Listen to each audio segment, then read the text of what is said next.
This is a chapter I think we all needed and have been waiting for probably just as long as Robin.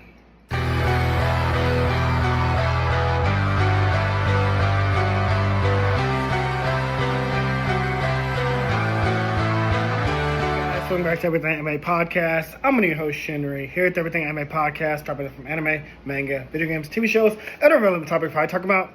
Today's video is on One Piece chapters 132 to 133. The reunion of Saul and Robin. I almost said Nami. I don't know why. So many great feels reading this. Really. We're going to go through my notes, but just a lot of great feels. Oda is such an amazing writer. Such an excellent writer. So, really there's only three things to talk about chapter 1132. So we finally made it to Elbaf. We get to see all the main area, I guess.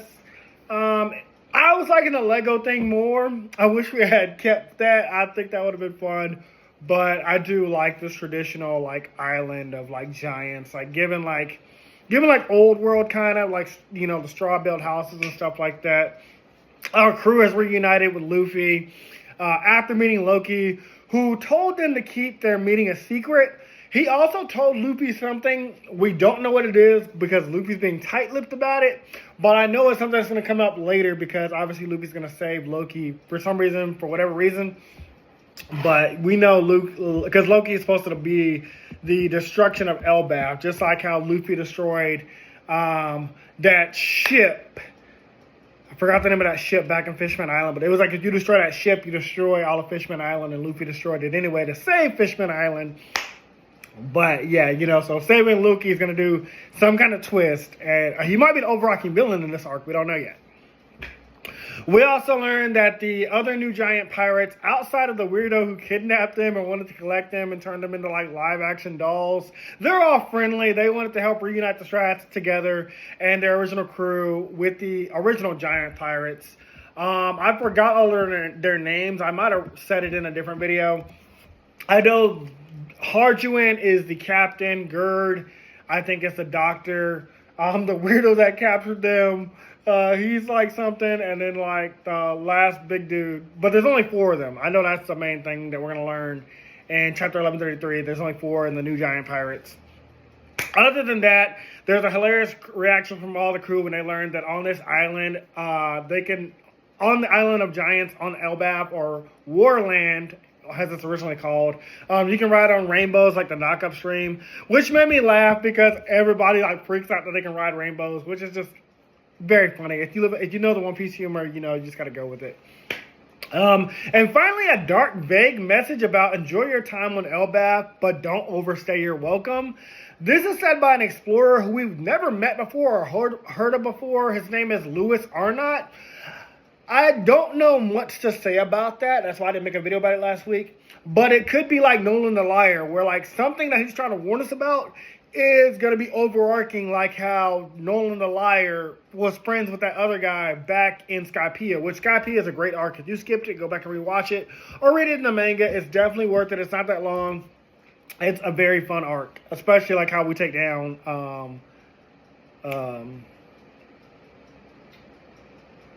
what is this guy? What's that name? Enel. I want to call him something else, but I want to cosplay Enel as well. I have a bunch of One Piece cosplays lined up, and Enel is one of them as well. Now, get into chapter 1133. When this chapter opens up, we get more information about the Ohara incident. Now, we basically already know that the world government unleashed the Buster Call that destroyed Ohara because they were on to something. They were getting information. They found out everything about the Void Century. They know about the truth about the Willa D, the world sinking, Joy Boy, the ancient city that existed 900 years ago, and the three ancient weapons, how they're used and what they're supposed to use for, which is why they were all killed. We already knew that. What we didn't know, or what we're getting expanded on, is the lore that we already know that the world government blamed it all on Nika Robin, an 8-year-old girl with the power of the flower fruit, which isn't relevant to why they chose her. She just escaped because of Saul and basically Aokiji sparing her life because Saul was let her go. I'll die for her. I'm willing to die for this. And obviously, Aokiji at the time, knowing the world government was in the wrong, but still decided to stand by them because it's justice. But they blame like an evacuation ship that they blew up filled with citizens fleeing. Like the war government obviously destroyed it because like if those citizens escape, they're gonna blame the war government. They're like, no, they came here, they killed everybody because they killed all the researchers. We don't know why they killed all the researchers, but the war government did it. But they blamed it on Robin, an 8-year-old girl, to like cover up their dark secret. We already know all this, but again, you're just expanding on that lore and based off what this chapter's about and how it ends. And so overall, people around the world who spotted Robin, they would out her. They'd be like, oh, there she is. There's a girl that killed all those innocent people on O'Hara. There's a girl that like is out there slaying people every night. And to entice people more to kill her, they added a bounty on Robin's head, which we know that. And people at the first, they didn't know about she got a devil fruit. So like all these people are like, oh, yeah, money, we can kill this little girl easy. The war government says that she's wanted, let's do it. Robin lived a harsh life like Ace. Now, Ace and Robin, I want to say their pasts are similar because even though no one knew who Ace was as a son of Goldie Roger, spoilers if you're watching this video, you already should know about up to this point about Ace and Roger. No one knew Roger had a son, but they said if Roger ever did have a son, he'd be a devil and we would kill him, which is why Ace was so angry. He had his father go Roger because one, he didn't know him, and then two, people looked down on him for even existing. Well, not even know he was alive. They hated him before they even knew he was alive. Whereas Robin, they know she's alive, but they don't know that she's an innocent little girl, and her mother was killed by the world government. All her friends, all the researchers were killed because they were investigating the Void Century. And so all these people hate this little girl, hate Robin for no reason. And, you know, she lived her life on the run, scavenging for food out of trash cans, probably living in abandoned buildings for shelter. And even then, you can never stay somewhere for too long because anywhere she goes, she was constantly being outed. Like, there she is. She has eyes of a killer. Or she slit somebody's throat at night. Like, they were just making up lies because that's what people do. Like, the mindset of like the masses. When the masses are afraid, they'll say whatever and everybody will just go along with it. This would be enough to make any kid go mad. But she remembered that her mother told her to live. Her mother's like, Robin, you gotta live. Don't worry. The will of researchers, the will that everything that we've done, it's gonna live through you. Just keep going, keep going. And again, that wasn't even just enough. I mean, that was one thing that was enough for her. But the other thing was, don't forget the giant who saved her, Saul, who told her that day, like that one day she will have friends to protect her. AKA the Straw Hats, eventually that she found. And until then, he's like, if you're ever afraid or sad, just remember to laugh like this. Dare is she. She. And Robin did that. She did that. And it reminded me of Kuma's dad, who we know was killed by that fucking Celestial Dragon. I hate the Celestial Dragon so much. Oda cannot make us hate the Celestial Dragons any more than we already have.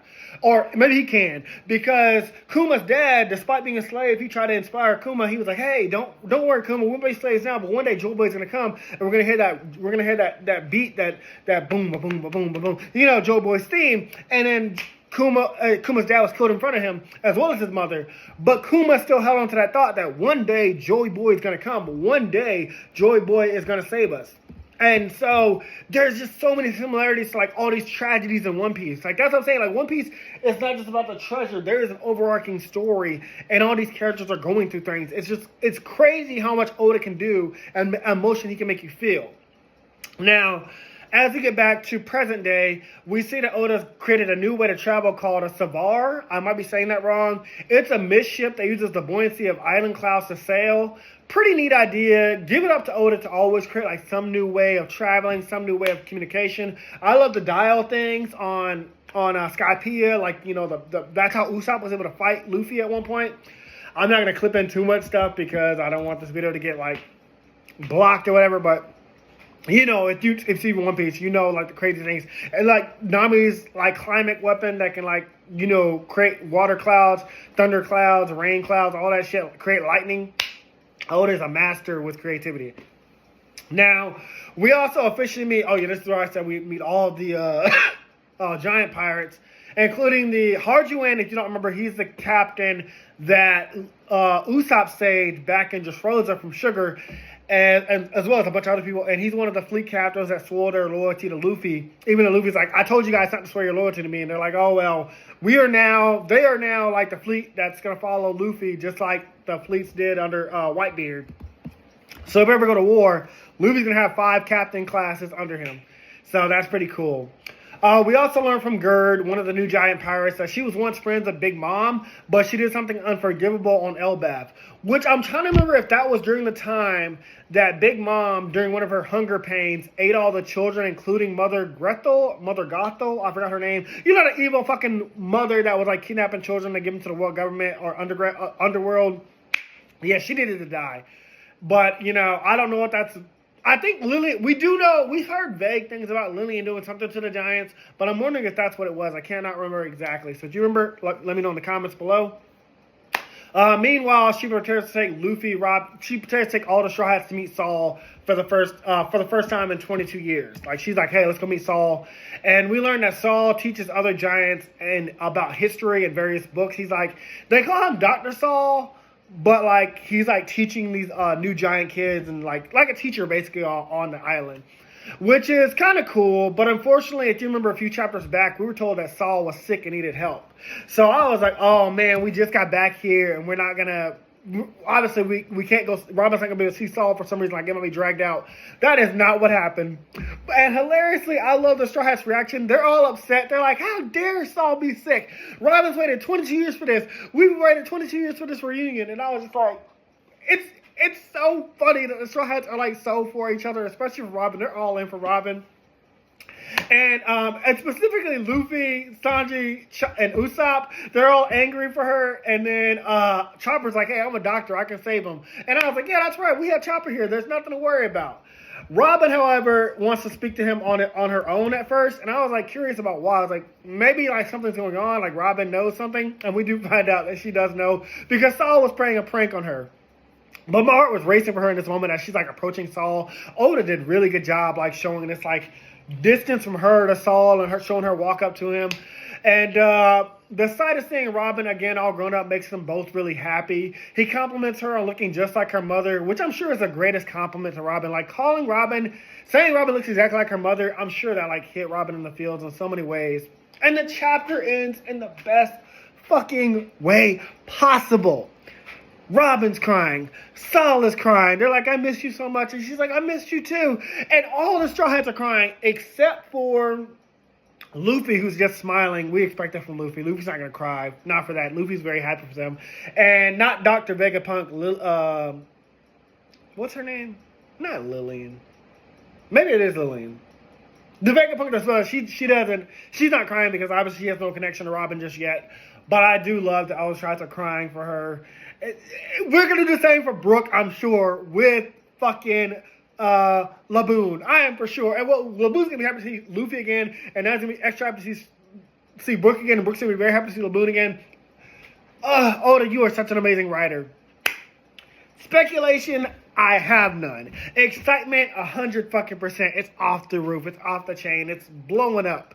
Great fucking chapter. This is excellent writing. I'm so happy to have started One Piece from the beginning with the One Piece wrap on 4Kids, seeing Robin's past, seeing her reunite with Saul. I don't know how many years it's been. I know One Piece started when I was like in 8th grade, 9th grade on TV, I think. And I started reading the manga shortly after. But my God, I mean, that was like, when was I in high school? I was in high school. Shit, 18 years ago? It's been nearly the same time that Robin seen Saul. Like, it's been almost 20 years for me as a reader. Well, maybe not. That's not exactly when Robin met him and we was introduced to Saul. But it's been like a long time. It feels like 20 years. So, very great job, Oda. Very great job. Overall thoughts, amazing chapter. Can't wait to see what happens next. That's all for this video. Let me know what you guys thought of this chapter. See you guys next one. Talk later. Bye. Hey guys, this video was sponsored by me, the author of the Shinry series, the Chronicles of Wayne, and Monsterverse. So I figured I'd do this outro a little bit different by showing you guys what you guys will be checking out. So, the Shinry series starts with Book 1, Shobu Samurai Project Aryoku. 10 years after the death of his parents, Shobu Samurai returns home seeking vengeance, but instead faces a choice to save his home from shadow creatures, blood beasts, and an organization once thought dead. Shinry's Shobu Samurai starts at $9.99. And if you love anime, manga, Naruto, One Piece, Bleach, Yu Yu Hakusho, Fairy Tail, Shaman King, Rave Master, Zatch Bell, anything like that, the Shinry series is definitely the series for you. You'll definitely want to check it out. The Sword of Light is probably the thickest one so far. And then these books are 2. This is Enter the Dread Zone Tournament. And the series original ending, Arado, the Legendary Conjuring Master. So, and I'll just show you guys some of the covers. Really proud of all of these. But I hope you guys check it out. If you don't like that, I also have the current published books for the Chronicles of Wayne. Love Be Damned, Cotton Candy, Full Moons, Fabled Lovers, A Cursed Virgin's Bite. If You Go Where Monsters Dance, Red Will Rain Over Your House. Love Be Damned. Now, the Chronicles of Wayne is about a geeky guy, or a nerdy guy in high school. His senior year, he has a crush on the hottest guy in school, because of course he does. He's only got one best friend, and her name is Barb. Well, the hottest guy in school turns out to be a werewolf. And to make the story more interesting, he bites Wayne and turns Wayne into the first ever wolfman in the last 10 years. And because of that, it was also a sacred law that wolfmen should never be created. I don't want to get into too much of the Chronicles of Wayne without spoiling it, but I can tell you it's very short. This one sells for $6.99, and Love Be Caged right after it. The ending of this trilogy, Love Be Liberated, comes out in October. So I'm going to definitely do a more full in-depth review of this one. But yeah, it's an LGBT fantasy fiction story about werewolves, vampires, white witches, a dark warlock, and, well, many, many more surprises to come. So if you guys like to read, I definitely recommend. These are all the books so far in the Shinry series, except for Shinry's Beginning. I do have that one, but it's just not here with me. But yeah, I appreciate a like, support, or just a review on Amazon. Either way, thank you guys for watching. I hope you guys have a great day.